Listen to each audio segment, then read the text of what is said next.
Welcome back to One Bills Live here at the NFL Combine in Indy. Chris Brown, Steve Tasker, pleased to be joined by ESPN NFL Draft analyst Jordan Reid. And Jordan, I want to begin with an overarching look at this 2025 class.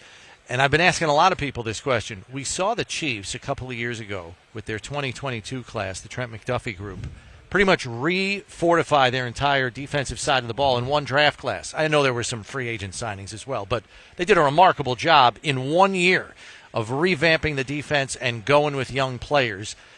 With the defensive talent in this class, up front at defensive line, on the back end at safety and corner, do you think a team like the Bills, who need to refortify their defense, could pull off the same kind of thing? Yeah, absolutely. And I've been saying this to everybody. We could see as many as 10 to 12 defensive linemen go in the first round. This is the best defensive line class overall since 2019. And if you remember with that class, it had guys like Nick Bosa, Brian Burns, Dexter Lawrence, the list, Christian Wilkins, Right. The list goes on and on of how many productive players came out of that draft class or that draft year.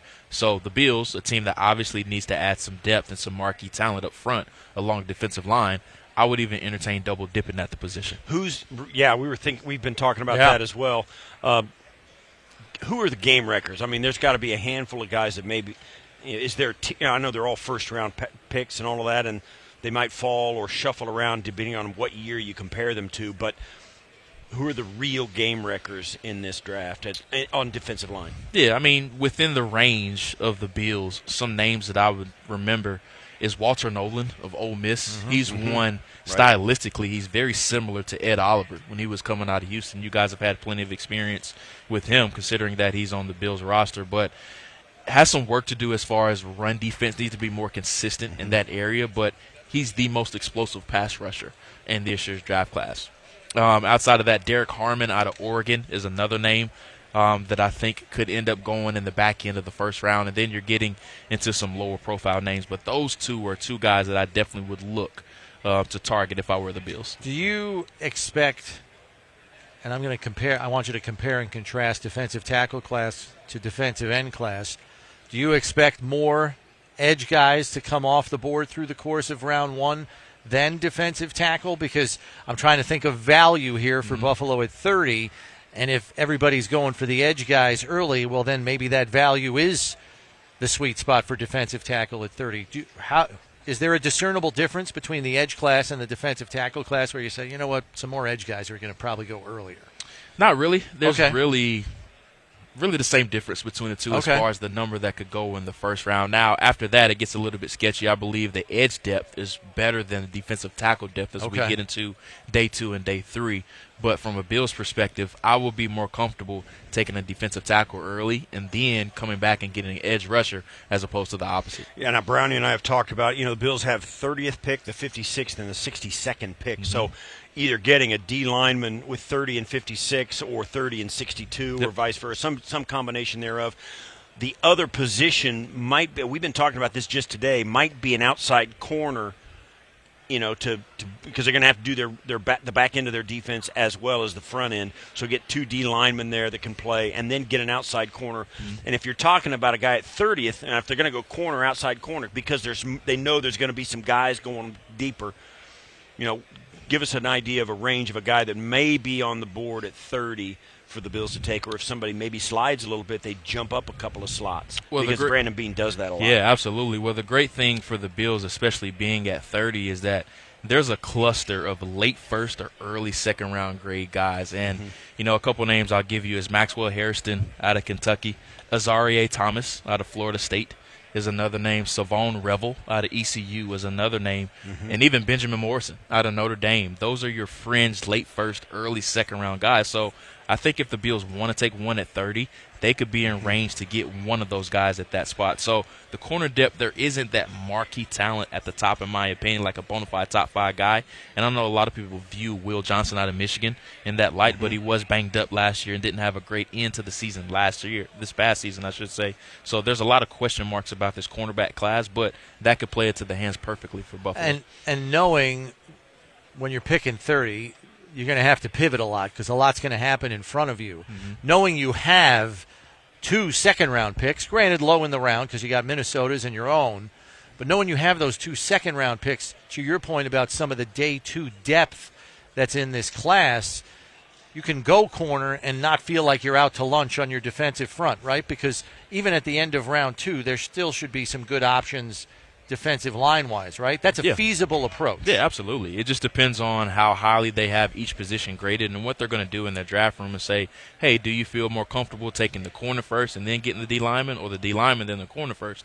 Which one of these players, or which organization of these players do you feel most comfortable about, and how high do we have each on our draft board? It might just come down to where they have him slotted. One guy's, well, this guy fell to here, and this guy, it's a little bit of a reach to grab him there, and it may just come down to that. They just feel like one player is better, more valuable in that spot, or it's going to be a better pro at the 30th pick.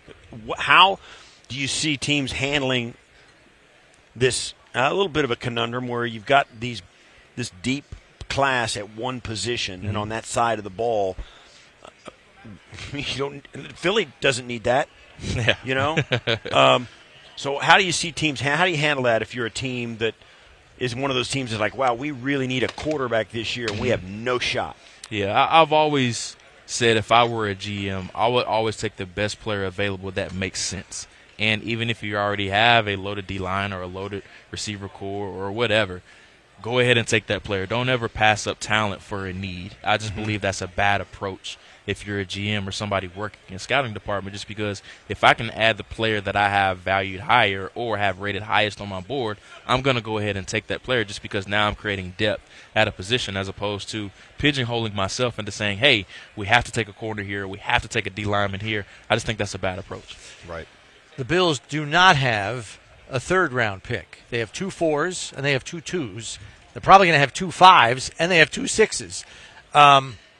My question, though, is where do you see a sharp drop-off at a number of positions in this class? Does it happen between round 3 and 4? And if so, would that prompt the Bills perhaps to maybe parlay those 2 4s to get back into the third, to maybe get some of that last bit, of potential starting caliber talent? Yeah, I think once you get into early to mid 4th round, that's where we start to see a bit of a precipitous drop off in this year's draft class. So I like your idea of parlaying those 2 4s, moving up, maybe late or early 3rd round or somewhere in that range, just because now you're starting to create a lot of depth on your roster. And then, hey, maybe there's a player we have valued inside of our top 50, and now he's slipping inside the top 75 or top 80 picks or something like that, and we could package those 2 4s and move up to get another 3rd round pick. Okay. In the back end of the defense, we've talked about corner and some of the guys that might be there. The safety is also another thing. DeMar Hamlin is out of a contract. They've got a young guy in Cole Bishop back there, and, of course, Taylor Rapp is back there. But they need some bodies. Taylor Rapp gets banged up, too. He does. Right. So, we're talking about the safeties that might be available at 30 or even into the 50, 60, 56 pick or the 62nd pick. Yeah, there's no marquee name at the top of this draft class, but once again, that's going to work in the Bills' favor, just because my 2 highest graded safeties are Malachi Starks of Georgia, right, and then also Nick Emanwori out of South Carolina, who I've been a big proponent of, and I think he's going to be one of the freakiest testers here, so he's probably not even going to be on the board for the Bills. My notes on Emanwori say he's an elite athlete, great ball skills, he tackles well, plays with great awareness. I think he's a total package. Emanwori jumps on the film. He's probably going to run in the high 4.3s or low 4.4s. He's going to jump 40-plus in the vertical, and then it would not be surprising if he exceeds 11 feet or more in the broad jump. So that's probably going to position himself to go well before 30. But he would be a great fit in Buffalo just because he's a jack of all trades. He reminds me a lot of Jeremy Chin when he was coming out. He's a better super athlete too. He's a better athlete in game as far as how loose of a mover he is than Chin, just because he can play on the roof of the defense, but also he can come down and play in the slot too. All right, so let's talk about NFL trends, because we see sometimes how the game is being played shift the priorities in the draft in terms of body type, size, and things of that nature. The Bills, for the majority of the time, are in nickel defense. It's technically their base defense. They play it almost 95% of the time. But Taron Johnson is 30 years old, and teams take guards and pull them around and crack on Taron in the run game. And look, that guy's a dog, but there's a lot of wear and tear there. And we saw a proliferation of the run game, a resurgence of the run game this year in the league. Do you think the pendulum starts to swing back on defense to players with a little more girth, a little more size. Eamon Worry, as an example, a 227-pound safety. I mean, you'd be hard-pressed to find 5 of those in the league right now, but it feels like the pendulum's swinging back that way, and I'm wondering if teams start playing more big nickel and if that increases the priority on larger safeties going forward. Yeah, I think we're already seeing that. And if you think of those guys in the slot, like a Kyle Hamilton in Baltimore, they wanted that length and just that physicality in the slot. And that's why I said somebody like an Eamon Worry would be great. Kevin Winston out of Penn State. One of my personal favorites in this year's draft is Andrew Makuba out of Texas, who was originally at Clemson. Getting him somewhere in the 3rd round, if they package both of those scores and move up, getting somebody like a Makuba would be great. Yeah, Makuba is – you can tell – you watch him on film, you feel like he's going to be a really good pro player for us. He's going to be one of those guys going to have an 8-10-year career, going to play a lot of football. Even if he's not an all-pro or a Pro Bowler, he's a guy's like, you just plug him in, forget him. He's never going to cost you, and never going to cost you a game, that kind of thing. I don't know that he's going to be a guy who can be a Pro Bowler, be an all-pro, but he's going to be playing pro football for a long time. That's where I got out of him. Yeah, and especially somebody that's been productive at 2 blue blood programs like Clemson when he had a breakout freshman year and then went on to have a great season at Texas last year. That type of stuff is always going to give them extra points in the draft room, just because if you have success at 2 programs like that, you're probably going to be a productive pro on the next level. And the great thing about Makuba is that he can be interchangeable in the back end, which is something that the Bills do very frequently with their safety. So him having that interchangeable ability and then also having ball skills, having a career-high 5 interceptions last season, he's everything that you want on the back end.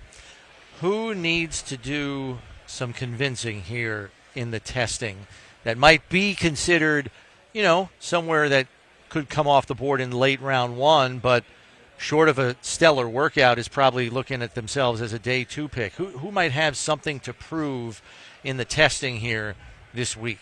2 receivers come to mind for me. The first one is Luther Burden, the 3rd, the wide receiver out of Mizzou. He had a great year in 2023, but production really slipped in 2024 for him.